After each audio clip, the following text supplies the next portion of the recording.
Научно-исследовательский центр Гагаузии в партнерстве с турецкими инвесторами разработали интерактивную платформу гагаузского алфавита, которая унифицирует произношение букв на гагаузском языке.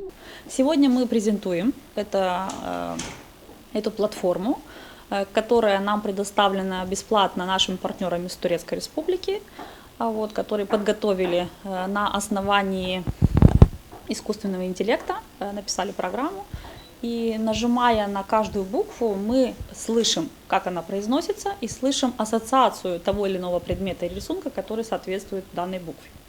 Электронный алфавит гагаузского языка будет внедрен во всех дошкольных учебных заведениях, а также в начальном звене в школах Гагаузии, чтобы дети региона смогли наглядно и самостоятельно изучать родной язык. Со временем приложение станет доступным и для рядовых жителей автономии. Хорошее будет подспорье, в том числе, чтобы вырабатывать хорошую логику, мышление, свободно проводить различные методы самооценки именно в изучении гагаузского алфавита.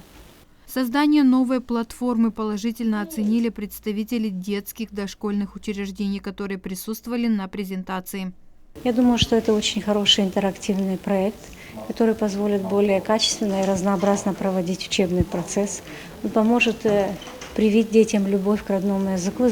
Язык – это основа этноса и его культуры. Это фундамент, на котором базируется все остальное. Благодаря проделанной работе этот фундамент всегда будет крепким. Такое мнение высказали участники презентации. Марина Топал, Сергей Георгиев, Артем Топал, ГРТ Новости.